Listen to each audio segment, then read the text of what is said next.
bodybuilding for non-bodybuilders. Nah, sekarang kita berbicara program. Ada pertanyaan ya dari Bro Erik pada saya tentang kebanyakan dari teman-temannya katanya, oh ya udah melakukan, katanya kalau seandainya ini udah mulai pada senang nih weight training ya gitu teman-teman, terutama yang usianya di atas 40 tahun atau 50 tahun. Tapi Mas Ade katanya kalau udah saya lakukan latihan otot misalnya upper body berarti besoknya udah nggak boleh lagi ya, itu gimana tuh gitu ya. Ya jadi memang tidak sesederhana itu teman-teman sekalian, eh, lompat dalam satu konklusi untuk bilang bahwa ini nggak boleh itu nggak boleh. Sebenarnya badan kita punya, sebenarnya tidak selemah yang kita duga ya. Jadi kalau saya pribadi, saya hanya akan selalu melihat dari sisi daripada yang lebih jelek, yang mendingan itu gitu. Jadi kalau bilang, boleh nggak Mas Ade, saya tiap hari ya saya cuma mau push up aja. Kan katanya nggak boleh dada terus. Saya bilang, lebih nggak boleh lagi kalau nggak latihan dada gitu ya. Jadi kalau latihan dada setiap hari, kalau dibilang bahaya, bahayanya nggak ada nilainya dibandingkan dengan tidak latihan dada setiap hari gitu ya. Jadi kalau menurut saya memang program itu kalau boleh kita memang bersiasat sebenarnya ya. Jadi program itu kita bisa based on apa? Bisa based on macam-macam teman-teman. Contoh misalnya tadi kita bilang, saya buat program hari ini saya mau misalnya kalau punya kesempatan ya bisa ke fitness center atau pusat kebugaran menyenangkan ya misalnya. Saya hari ini upper body, berarti besok saya lower body. Boleh, bagus. Jadi artinya upper body-nya bisa istirahat 1 hari, ya kan? Nah, habis itu nanti hari ketiganya naik ke upper body lagi, hari keempatnya balikin ke lower body lagi. Jadi latihan seminggu 4 kali, upper body, lower body, upper body, lower body. Nah, upper body-nya kita bagi dua. Ada yang gerakannya pulling, menarik, ada yang gerakannya pushing, mendorong. Nah, kalau kita latihan bahu, berarti gerakannya mendorong. Latihan chest, gerakannya mendorong. Latihan tricep, gerakannya mendorong menjadi satu gerakan untuk melakukan yang namanya upper body program tadi. Tapi push judulnya.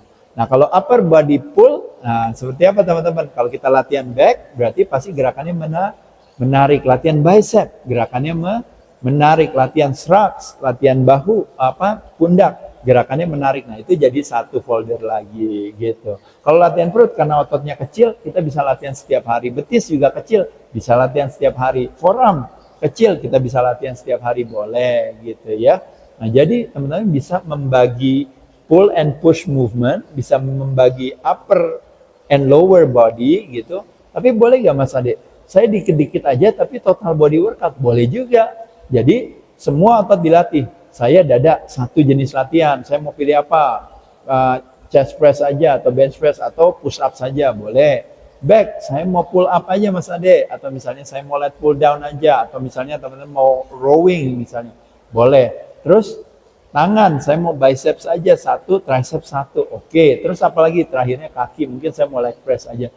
Teman-teman boleh siasat. Saya selalu bilang jawabannya adalah lebih baik tidak melakukan daripada melakukan. Jadi semuanya nggak ada masalah, tapi teman-teman memang kalau misalnya nih, dulu saya bahkan pernah melakukan, kalau teman-teman bilang ya, saya senangnya push up Mas Ade, karena ini. Nah, dan saya jadikan push up sebagai challenge bagi saya. Besok saya mau push up lagi, besok mau push up lagi. Nanti saya naikin, setiap hari bisa naik 5 kali push up-nya karena badan terbiasa. Apa nggak capek? Ya boleh, nanti kita siasat aja. Makanya kenapa kalau kita makan pola hidupnya, makanan-makanannya sehat, pola hidupnya sehat, kecenderungan kemampuan kita, kayak tingkat sensitif kita terhadap badan itu semakin tinggi. Nah, tapi kebalikannya teman-teman, kadang-kadang too much toxicity, apakah dari makanan, apakah dari obat-obatan, apakah dari alkohol, dari apa, kan teman-teman sering ya kalau bahasa sederhananya, kalau kita mabuk kita lupa diri ya gitu kan ya. Cuma kan mabuk kan sebenarnya tidak hanya dari alkohol. Bisa gak mabuk dari nikotin? Bisa. Bisa gak mabuk dari makanan-makanan olahan? Bisa. Bisa gak mabuk dari medikasi, obat-obatan? Bisa. Nah, tapi dengan kita mengurangi paparan toxicity tersebut, kita jadi punya yang namanya sensitivitas bangun mendengarkan badan kita lebih baik. Nah, makanya kenapa saya rasa teman-teman sekalian,